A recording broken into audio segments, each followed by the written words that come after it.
Capítulo 7. Improcedencia. Artículo 61. El juicio de amparo es improcedente. 1. Contra adiciones o reformas a la Constitución Política de los Estados Unidos Mexicanos. 2. Contra actos de la Suprema Corte de Justicia de la Nación. 3. Contra actos del Consejo de la Judicatura Federal. 4.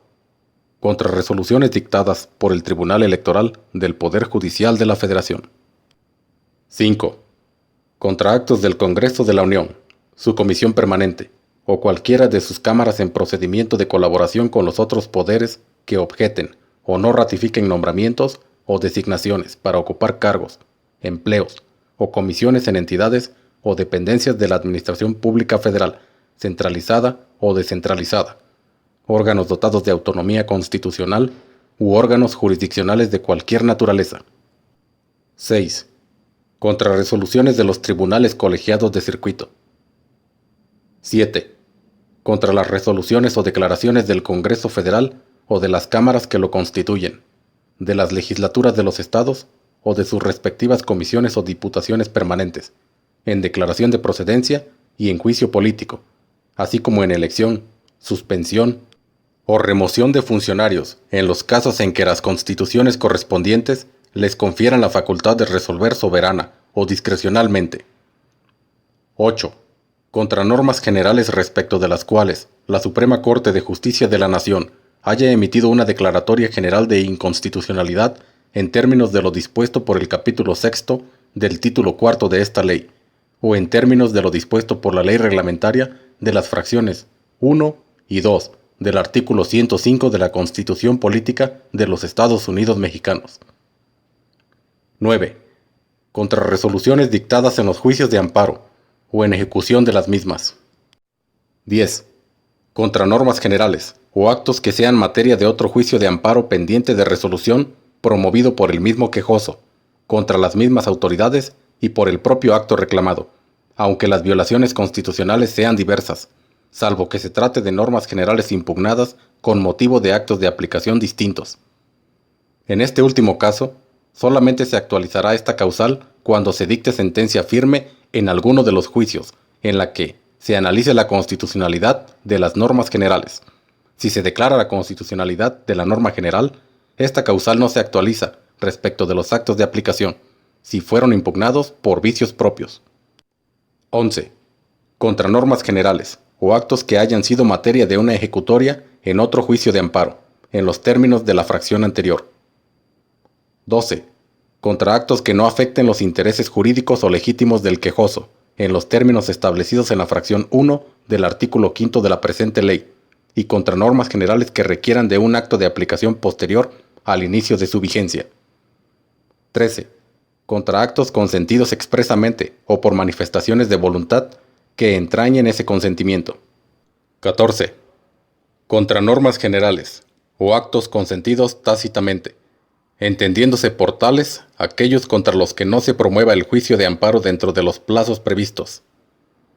No se entenderá consentida una norma general, a pesar de que siendo impugnable en amparo, desde el momento de la iniciación de su vigencia, no se haya reclamado, sino solo en el caso de que tampoco se haya promovido amparo contra el primer acto de su aplicación, en perjuicio del quejoso. Cuando contra el primer acto de aplicación proceda algún recurso o medio de defensa legal por virtud del cual pueda ser modificado, revocado o nulificado, será optativo para el interesado hacerlo valer o impugnar desde luego la norma general en juicio de amparo.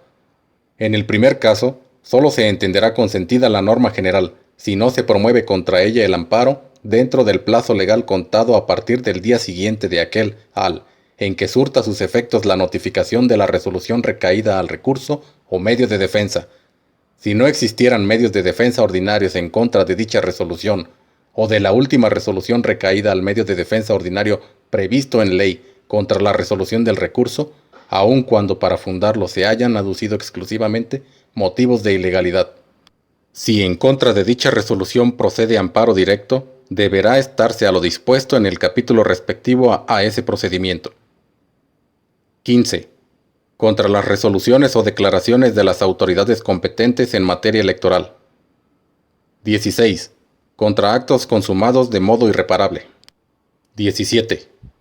Contra actos emanados de un procedimiento judicial o de un procedimiento administrativo seguido en forma de juicio, cuando por virtud del cambio de situación jurídica en el mismo deban considerarse consumadas irreparablemente las violaciones reclamadas en el procedimiento respectivo, por no poder decidirse en tal procedimiento sin afectar la nueva situación jurídica.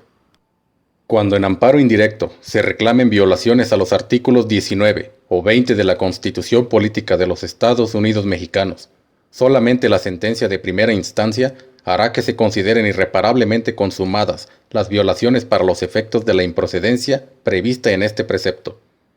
La autoridad judicial que conozca del proceso penal suspenderá en estos casos el procedimiento en lo que corresponda al quejoso, una vez concluida la etapa intermedia y hasta que sea notificada de la resolución que recaiga en el juicio de amparo pendiente. 18. Contra las resoluciones de tribunales judiciales, administrativos o del trabajo, respecto de los cuales conceda la ley ordinaria algún recurso o medio de defensa, dentro del procedimiento, por virtud del cual puedan ser modificadas, revocadas o nulificadas. Se exceptúa de lo anterior. Inciso A. Cuando sean actos que importen peligro de privación de la vida, ataques a la libertad personal fuera de procedimiento, incomunicación, deportación o expulsión, proscripción o destierro, extradición, desaparición forzada de personas o alguno de los prohibidos por el artículo 22 de la Constitución Política de los Estados Unidos Mexicanos, así como la incorporación forzosa al Ejército, Armada o Fuerza Aérea Nacionales. Inciso B. Cuando el acto reclamado consista en órdenes de aprehensión o reaprehensión, autos que establezcan providencias precautorias o impongan medidas cautelares restrictivas de la libertad, resolución que niegue la libertad bajo caución o que establezca los requisitos para su disfrute, resolución que decida sobre el incidente de desvanecimiento de datos, orden de arresto o cualquier otro que afecte la libertad personal del quejoso, siempre que no se trate de sentencia definitiva en el proceso penal. Inciso C. Cuando se trate de persona extraña al procedimiento. Inciso D. Cuando se trate del auto de vinculación a proceso. Cuando la procedencia del recurso o medio de defensa se sujeta a interpretación adicional o su fundamento legal sea insuficiente para determinarla, el quejoso quedará en libertad de interponer dicho recurso o acudir al juicio de amparo. 19. Cuando se esté tramitando ante los tribunales ordinarios algún recurso o medio de defensa legal propuesto por el quejoso, que pueda tener por efecto modificar, revocar o nulificar el acto reclamado. 20. Contra actos de autoridades distintas de los tribunales judiciales, administrativos o del trabajo, que deban ser revisados de oficio, conforme a las leyes que los rijan, o proceda contra ellos algún juicio, recurso o medio de defensa legal por virtud del cual puedan ser modificados, revocados o nulificados, siempre que conforme a las mismas leyes se suspendan los efectos de dichos actos de oficio, o mediante la interposición del juicio, recurso o medio de defensa legal que haga valer el quejoso, con los mismos alcances que los que prevé esta ley y sin exigir mayores requisitos que los que la misma consigna para conceder la suspensión definitiva, ni plazo mayor que el que establece para el otorgamiento de la suspensión provisional, independientemente de que el acto en sí mismo considerado sea o no susceptible de ser suspendido de acuerdo con esta ley. No existe obligación de agotar tales recursos o medios de defensa, si el acto reclamado carece de fundamentación, cuando solo se aleguen violaciones directas a la Constitución o cuando el recurso o medio de defensa se encuentre previsto en un reglamento sin que la ley aplicable contemple su existencia. Si en el informe justificado la autoridad responsable señala la fundamentación y motivación del acto reclamado, operará la excepción al principio de definitividad contenida en el párrafo anterior. 21. Cuando hayan cesado los efectos del acto reclamado. 22. Cuando subsista el acto reclamado, pero no pueda surtir efecto legal o material alguno por haber dejado de existir el objeto o la materia del mismo. 23. En los demás casos en que la improcedencia resulte de alguna disposición de la Constitución Política de los Estados Unidos Mexicanos o de esta ley. Artículo 62. Las causas de improcedencia se analizarán de oficio por el órgano jurisdiccional que conozca del juicio de amparo. Capítulo 8. Sobreseimiento. Artículo 63. El sobreseimiento en el juicio de amparo procede cuando 1. El quejoso desista de la demanda o no la ratifique en los casos en que la ley establezca requerimiento. En caso de desistimiento, se notificará personalmente al quejoso para que ratifique su escrito en un plazo de 3 días. Apercibido que de no hacerlo, se le tendrá por no desistido y se continuará el juicio. No obstante, cuando se reclamen actos que tengan o puedan tener como consecuencia privar de la propiedad o de la posesión y disfrute de sus tierras, aguas, pastos y montes a los ejidos o núcleos de población que de hecho o por derecho guarden el estado comunal, no procede el desistimiento del juicio o de los recursos, o el consentimiento expreso de los propios actos, salvo que lo acuerde expresamente la Asamblea General, pero uno y otro sí podrán decretarse en su beneficio. 2. El quejoso no acredite sin causa razonable a juicio del órgano jurisdiccional de amparo haber entregado los edictos para su publicación en términos del artículo 27 de esta ley, una vez que se compruebe que se hizo el requerimiento al órgano que los decretó.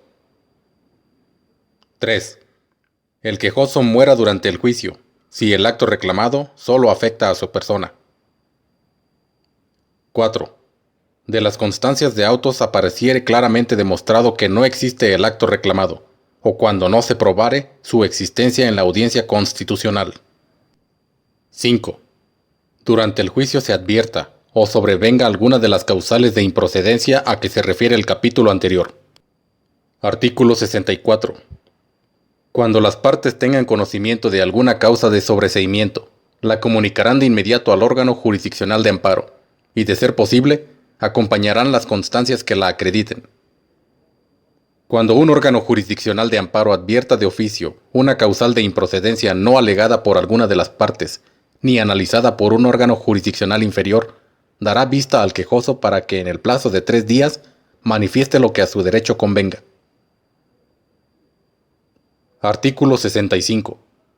El sobreseimiento no prejuzga sobre la constitucionalidad o legalidad del acto reclamado, ni sobre la responsabilidad de la autoridad responsable al ordenarlo o ejecutarlo, y solo podrá decretarse cuando no exista duda de su actualización.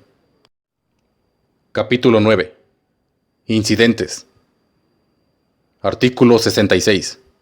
En los juicios de amparo, se substanciarán en la vía incidental, a petición de parte o de oficio, las cuestiones a que se refiere expresamente esta ley, y las que por su propia naturaleza ameriten ese tratamiento, y surjan durante el procedimiento. El órgano jurisdiccional determinará, atendiendo a las circunstancias de cada caso, si se resuelve de plano, amerita un especial pronunciamiento, o si se reserva para resolverlo en la sentencia. Artículo 67. En el escrito con el cual se inicia el incidente, deberán ofrecerse las pruebas en que se funde. Se dará vista a las partes por el plazo de 3 días, para que manifiesten lo que a su interés convenga, y ofrezcan las pruebas que estimen pertinentes. Atendiendo a la naturaleza del caso, el órgano jurisdiccional determinará si se requiere un plazo probatorio más amplio y si suspende o no el procedimiento. Transcurrido el plazo anterior, dentro de los 3 días siguientes, se celebrará la audiencia en la que se recibirán y desahogarán las pruebas. Se oirán los alegatos de las partes y, en su caso, se dictará la resolución correspondiente. Sección primera. Nulidad de notificaciones. Artículo 68. Antes de la sentencia definitiva, las partes podrán pedir la nulidad de notificaciones en el expediente que la hubiere motivado, en la siguiente actuación en que comparezcan. Dictada la sentencia definitiva, podrán pedir la nulidad de las notificaciones realizadas con posterioridad a esta en la siguiente actuación que comparezcan. Este incidente se tramitará en términos del artículo anterior y no suspenderá el procedimiento. Las promociones de nulidad notoriamente improcedentes se desecharán de plano. Artículo 69. Declarada la nulidad, se repondrá el procedimiento a partir de la actuación anulada. Sección segunda. Reposición de constancias de autos. Artículo 70. El incidente de reposición de constancias de autos se tramitará a petición de parte o de oficio. En ambos casos, se certificará su preexistencia y falta posterior.